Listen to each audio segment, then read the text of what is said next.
केंद्र सरकार के द्वारा रक्षा सेवाओं में अग्निपथ योजना के तहत बहाली को लेकर की गई घोषणा को लेकर उपजे गतिरोध के बीच राजद के नेता व पूर्व विधायक रणधीर सिंह ने अपनी प्रतिक्रिया दी है। उन्होंने कहा है कि नौकरी में आस लगाए अभ्यर्थियों का विरोध सही है, पर उनका तरीका गलत था। उन्होंने कहा कि युवा नौकरी पाने के लिए प्रयास कर रहे हैं। सेना में नौकरी पाने का सभी का सपना होता है। ऐसे में अग्निपथ योजना के माध्यम से बहाली की प्रक्रिया सही नहीं है, जिसका वे विरोध कर रहे हैं। उन्होंने मांग किया कि सरकार इस योजना को लागू ना करे और पुरानी व्यवस्था पर ही बहाली करे। आज छपरा में ही नहीं, पूरे देश में यह आंदोलन नौजवान लड़कों के द्वारा किया गया है। छपरा में जो देखने को मिला, इसमें ये ज़रूर कहा जा सकता है कि उनका तरीका गलत था, लेकिन ये आंदोलन बिल्कुल जायज़ है। वो अपने भविष्य का लड़ाई लड़ रहे हैं। 10th पास करके 12th पास करके 2 साल 4 साल लगातार मेहनत करते हैं ताकि उनको एक अच्छा नौकरी मिले। युवाओं को सबसे ज़्यादा भरोसा होता है तो इस पे होता है कि वो आर्मी में जाएं, सेना में उनकी बहाली हो। आज जो ये सरकार अग्निपथ नाम से एक योजना लाई है, जिसमें 4 साल के लिए बहाली की बात की जा रही है।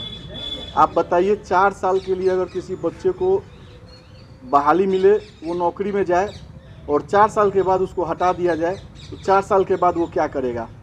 उसमें भी ऐसा नियम लाया है कि 25% लोगों को कंटिन्यू किया जाएगा, 75% लोगों को हटा दिया जाएगा और हटाए हुए जवान को 11 लाख रुपया दिया जाएगा। आज के इस महंगाई के दौर में 11 लाख रुपये का क्या वैल्यू है? वो जवान जो 4 साल नौकरी करके नौकरी से हटेगा, वो 11 साल में क्या करेगा? क्या उसको एक अगर लड़की हो गई, 20 साल बाद वो अपनी बच्ची का शादी करेगा, क्या उस 11 लाख रुपये में अपनी बेटी का वो शादी अच्छे ढंग से कर सकता है? ये सरकार का नियत बिल्कुल गलत है, बिल्कुल गलत योजना है। हम सरकार से मांग करते हैं आप लोगों के माध्यम से, सरकार इस योजना को ख़त्म करे और जिस तरीके से देश में पहले से बहाली होते आई है, उसी तरीके से फिर से बहाली की जाए। और जो जवान आज काम कर रहे हैं देश में, बॉर्डर पे जो लड़ रहे हैं, जो देश की रक्षा कर रहे हैं, इस महंगाई को देखते हुए उन लोगों के तनख्वाह में भी वृद्धि किया जाए, महीना उन लोगों का बढ़ाया जाए। और आज जो भी युवा सड़क पे हैं, उन लोगों को मैं आपके माध्यम से ये विश्वास देता हूँ, उनके इस लड़ाई में बहुत मजबूती के साथ मैं खड़ा हूँ और उनको जहाँ ज़रूरत होगी, जिस चौराहे पे, जिस सड़क पे, मैं कदम से कदम मिलाकर उनके साथ खड़ा रहूँगा। लड़ाई सिर्फ अब उनका नहीं है, ये लड़ाई उन अपने भविष्य को बचाने के लिए लड़ रहे हैं और युवाओं का भविष्य इस देश का भविष्य है। हमको अगर देश बचाना है तो जो भी लोग हैं, सबको एक साथ मिलकर इस लड़ाई में उनका साथ देना होगा। उनका थोड़ा तरीका गलत था। बच्चे हैं, पढ़ने लिखने वाले बच्चे हैं। छपरा में कुछ लड़कों को प्रशासन गिरफ्तार भी की है। हम प्रशासन से भी ये मांग करते हैं, सरकार से, बिहार सरकार से ये मांग करते हैं, जो भी लड़के गिरफ्तार हुए हैं इस घटना में, उनको छोड़ा जाए, क्योंकि वे कोई अपराधी नहीं है। वो अपने जीवन को संवारने का एक लड़ाई लड़ रहे हैं। थोड़ी उल्टा थी, शहर में कुछ जगह घटना घटी है।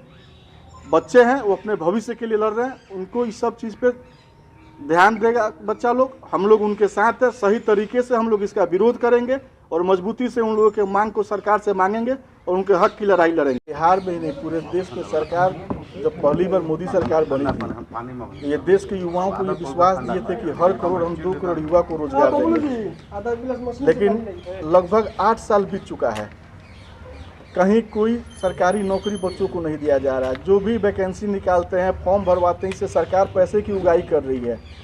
10,000 सीट दिखलाते हैं, 5 लाख, 10 लाख, 50 लाख आवेदन दिया जाता है। 100, 200, 500 रुपये आवेदन का चार्ज होता है और फिर जब बहाली की समय आती है, एग्ज़ाम का समय आता है, उसको रद्द कर दिया जाता है। सरकार कहीं ना कहीं बच्चों को ठग रहा है, उनसे गलत तरीके से पैसे की उगाही सरकार कर रही है। तो बच्चे तो उग्र होंगे ही, आखिर उनको भी तो कुछ करना है। कहाँ जाएंगे पढ़ लिख के?